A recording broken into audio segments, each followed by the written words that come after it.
Good morning, our viewers, and we are glad to for this show and welcome so much. It's always a pleasure for us to bring you this segment ambayo tunaita ni current affairs. We always here to discuss and see all the topics ambazo zimekuwa zikifanyika, the main thing ambazo zimekuwa zikifanyika during the week, just to give a highlight and also a brief. So welcome so much, and today I'm glad to have to be joined by Kim. Jina kuita Kim. Kabisa. Welcome so much and greet our viewers. Asante. Yes. Hello our viewers, this is Mizpah TV. I'm very glad Bwana Kemodho for calling me this very good Friday morning. Yes. To come and shiriki kidogo and with our wananchi there. Yes. Thanking God for the bread of life. Yeah. This good great day that he has made for us. And we thank him every step on the way. Okay. Welcome so much. We are very glad. Shukran. Just normally vile huwa tunaanza. Do you have any few minutes on any updates of well, I think first of all is to thank Nakurians. Nakurians have been very active when it comes to public participation, and at the moment they are reaping the benefits of participating in those public participation fora. Okay. They recommended several projects. If you have observed, unlike in the past when Nakuru would experience grand and mega projects that at a certain level within their development, they would stall and fail to help mwananchi. I think people participation has enabled the current administration to ensure that they go for projects that they begin, they ensue, and they reach completion, and within the set guidelines and timelines, and they end up helping mwananchi. And I think that is what wananchi had envisaged when they thought of devolution. Talk of for example, issue of boreholes. Boreholes are dug, water is realized. Upon realization of that water is piped to reach mwananchi, and for pumping purposes, instead of using electricity, which is very expensive, solarization has been done to 90% of the boreholes that have been done by this particular administration. And they are well spread across Nakuru. Everybody can see that even distribution of resources and diligent use of public resources in so doing. I'm happy if you go to Nyota, you'll find the Kiele, there is Kilet and Songo water project. If you go to Sorai, you'll find the Arutani water project. If you go to again Rongai, there is Ainamoi water project, and this is very unique. Ainamoi and the one that is coming up in Kiamunyi are very unique because they are serving areas that earlier on had not known any water. So we are very delighted, we are very happy for that kind of public participation and citizen engagement whenever it comes to utilization of public resources to realization of projects that are meant to be beneficial to Ajiko. Thank you so much for giving us the benefits of public participation. And we always glad. So this year is a year of politics. Mwaka ambao tutakuwa so many engagements, so many things, so many up and down, so many other things that happens, to politicians, to the parties. And recently we have seen that ODM imekuwa on the on the spotlight. We have seen that imekuwa na that is up and down. Imekuwa na so many shakeups ambazo zimekuwa pale. And this is after the demise that is of the former prime minister. We have seen that tuliona that is Oburu Odinga took over the party. Kaanza kuona bado kumekuwa na indifferences between the group of Sifuna, Babu Owino, James Orengo, tukiona na the other group of that is Oburu, Diswanga, and the rest ambao wamekuwa pale. Recently they decided wakati walipatana pale neck meeting, waliamua Sifuna out. Wakasema Sifuna ende. And the young tax who are amalgamating around Sifuna are saying that is not the Sifuna. They are the Sifunas themselves. So I think all political parties in Kenya have had a moment of shake-ups.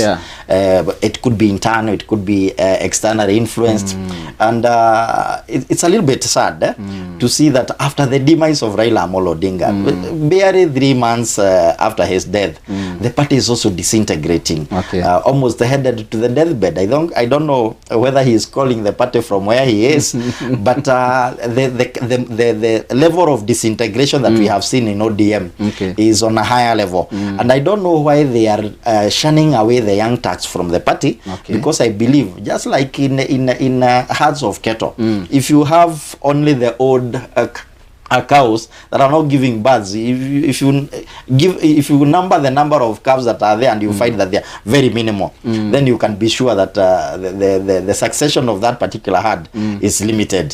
So I think that is what is happening in ODM.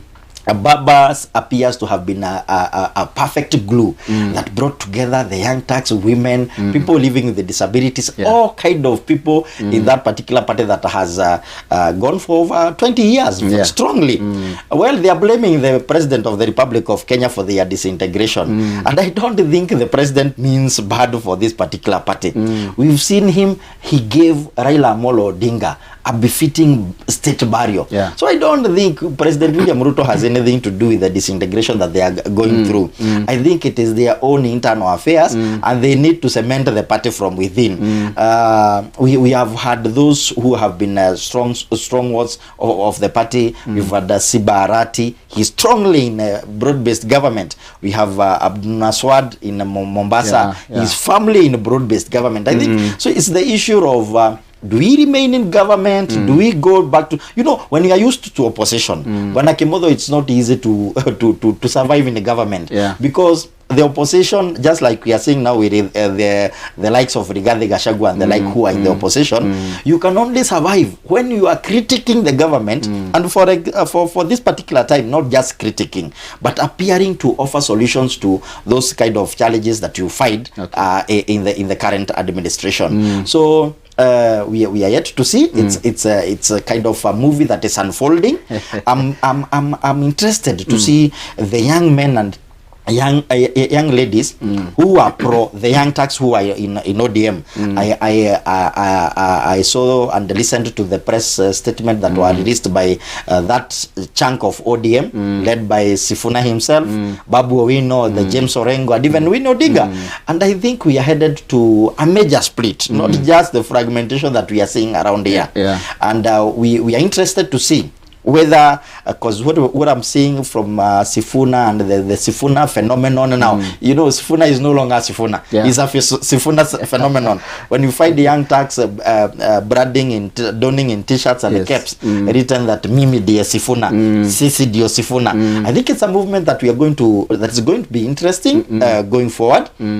But I believe things will shape up at some level within the country. But all I'm praying, Bwana Kemodo, is that the interests, the urge, the desires of Gen Zs, as they were expressed in June 2024, the year 2024, I think it's high time that even the current leadership, be it the devolved governments, be it the national government, and I'm very delighted that I'm seeing the president do a lot of Nyota program. Wherever he is going, including Wajir yesterday, he's going around with the Nyota program, something that is likely to capture the youth. Here in the county we have Wezesha Fund, Wezesha Biashara Fund, that is a project by Her Excellency Susan Kiheka, and these are programs that are aimed towards enabling these particular young groups that have come together to develop and grow. In Elbagon, I saw some installation of some livestock equipment. The same happened in Solai again. I think these are moves by the government that are likely to take care of the issues that the Gen Zs highlighted when they went to the street in June 2024. Thank you so much for those highlighted. But taking you back, we saw that also Oburu Odinga had that is the stake that he wanted. And amekuwa akisema that is they need the DP. One time akarudi akaambia that is the deputy president, that is Professor Kindiki, kwamba we don't need your seat and so forth and so forth. Then recently tukaona akisema that is the seat they want. And unlike what Baba used to do, he never used to do that. Never again, because alikuwa anaenda even that is direct to the ballot. Then after the ballot, those who are in government walikuwa wanamtafuta. So you can see now the different scenario of what now is happening. There are those people who still stick with the ideology of Baba. There are those people now who still believe that there was that is a political trend that the former prime minister used to have. So you can see now the indifferences that is they are doing. Also they also doing a blame game, because they are those who are blaming that is President Ruto. There are also those who who are also blaming the former president Uhuru Muigai Kenyatta. Actually, they also say that he didn't give that much support last time because he was in power, and yet he was unable to deliver the power that is to former prime minister. So you can see that there is a lot of shake-up. Exactly. That is that is in the ODM party. Yeah. In our community, we have a saying that says murogone dogo kanadashi amenaga mahiga. It translated to mean that he who fails to dance well will always have an excuse.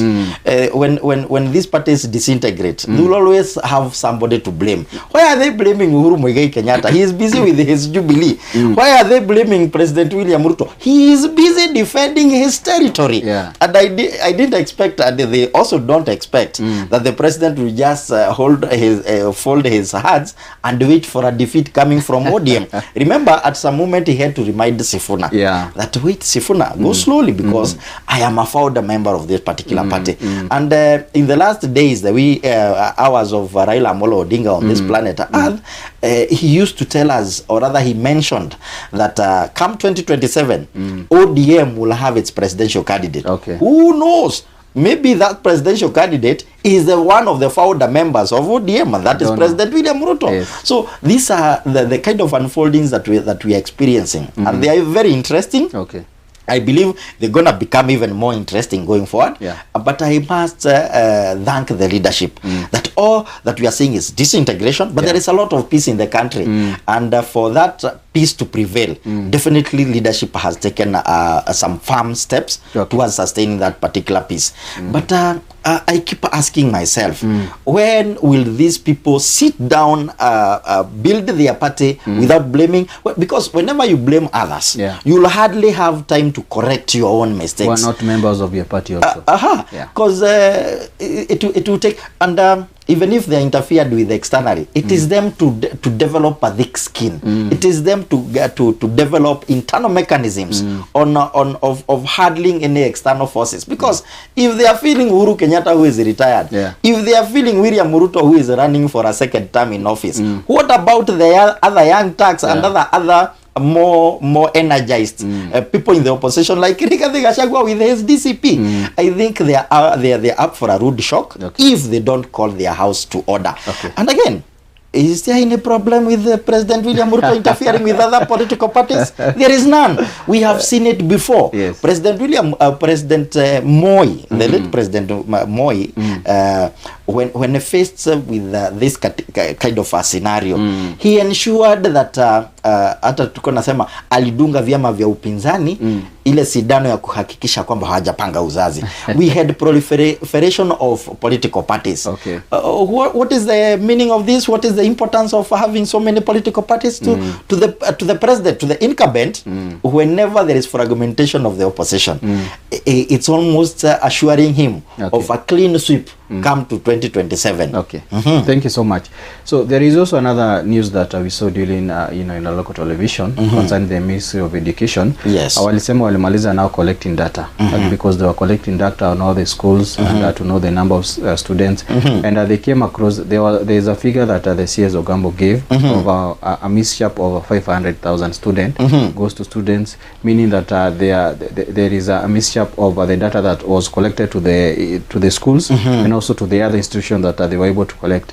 So you can see now this issue, they may let a lot of controversy because this is what they are doing. I also wonder, when they were doing the budget allocation, what figure were they doing? What have they been doing in those years? And what informed the budget? Is this the time ambao nakuja kutupatia those figures? I think Bwana Kimotho, like I've said several times, the Constitution of Kenya, Article 232 and Article 10, talks explicitly of the national values and principles of good governance.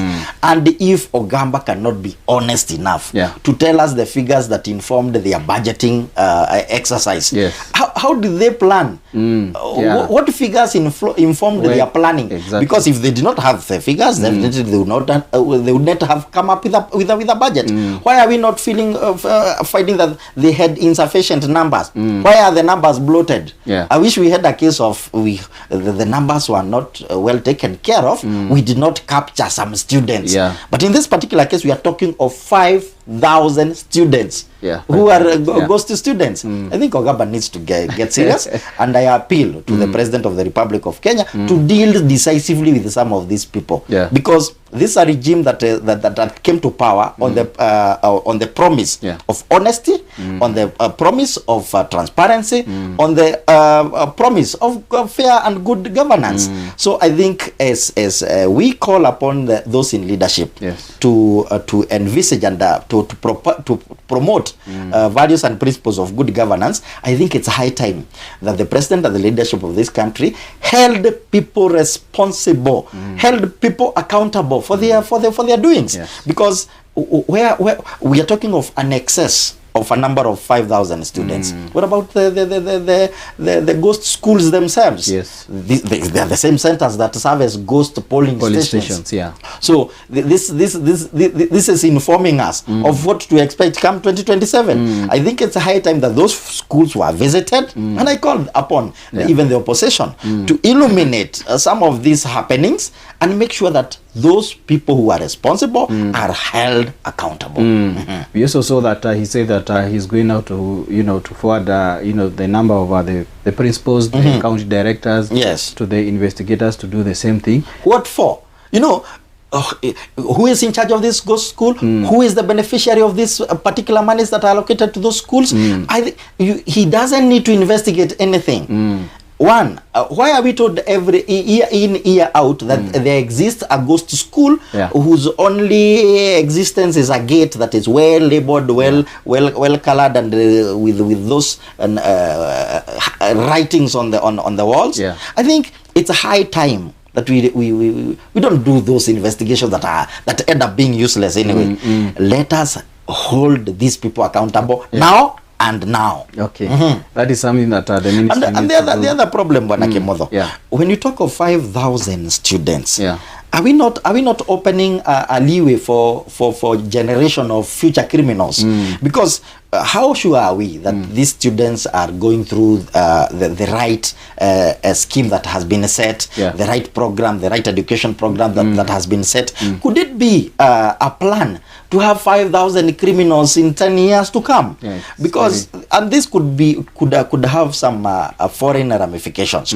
Probably this is an influence from our donors, maybe out of pressure, out of influence. They have a way of ensuring that the country generates such a huge number of criminals in times to come. So it's high time that we all remain cautious. Teachers remain cautious, parents too, and more so the leadership of the country and even the devolved governments.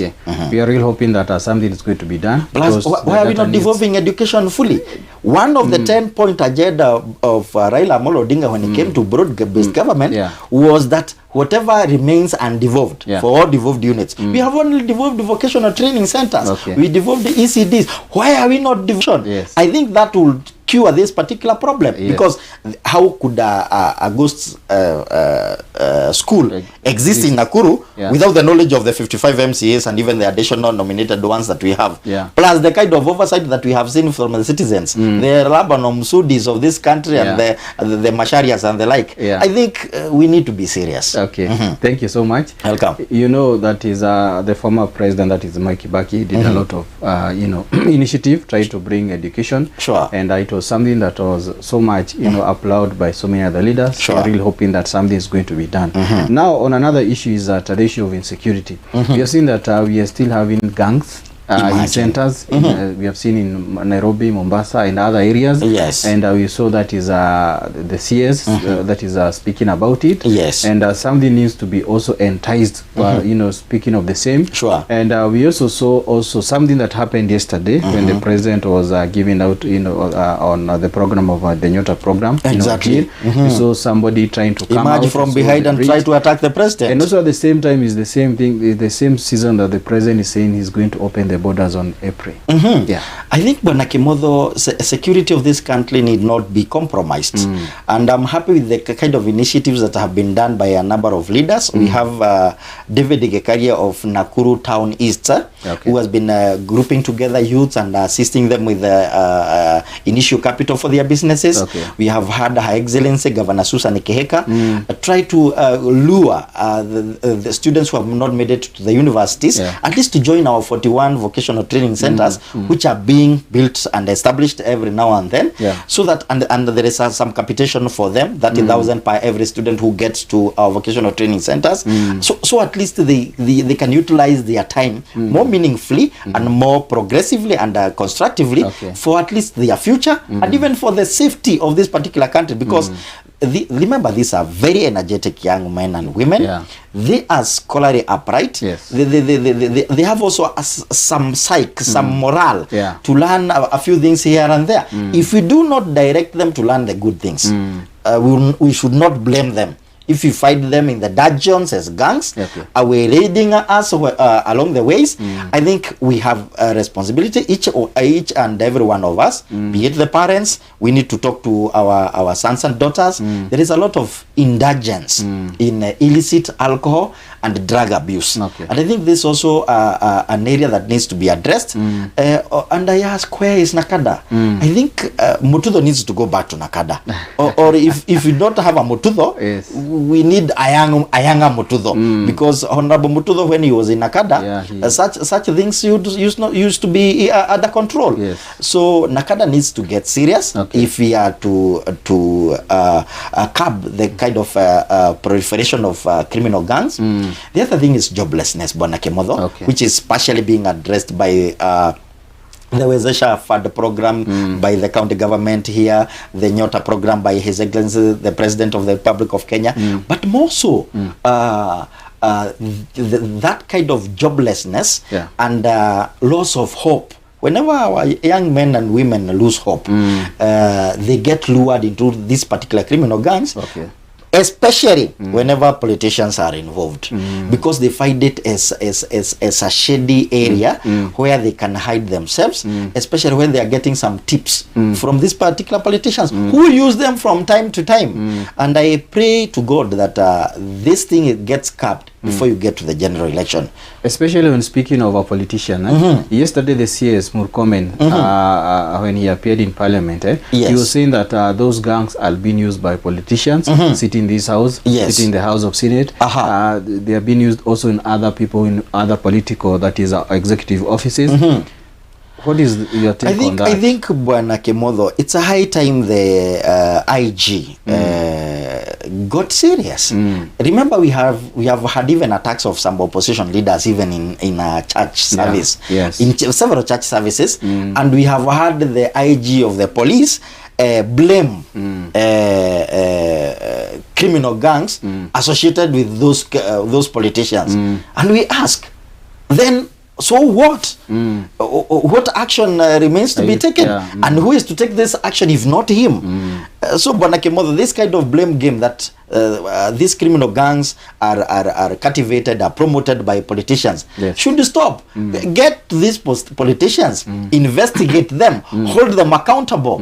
I mean, this issue of telling us that hawa ni watu wa fulani, that does not help. Let us have that particular fulani taken to court, taken to account, and let them account for this particular young men and women. Otherwise, talking about Kimani has a criminal gang, and you are not taking action on me. It is not helping Kenyans. Indeed, it is showing us that you are just reluctant. You are not serious with your work, and probably the president should consider firing you. So actually yesterday we saw a person trying to reach the president. Very sad. Actually, after the event, he was interviewed by, I think it was one of our local television, and he is an aspirant in the MCA seat. Look at that. He said that he was given an assurance that he was going to see the president.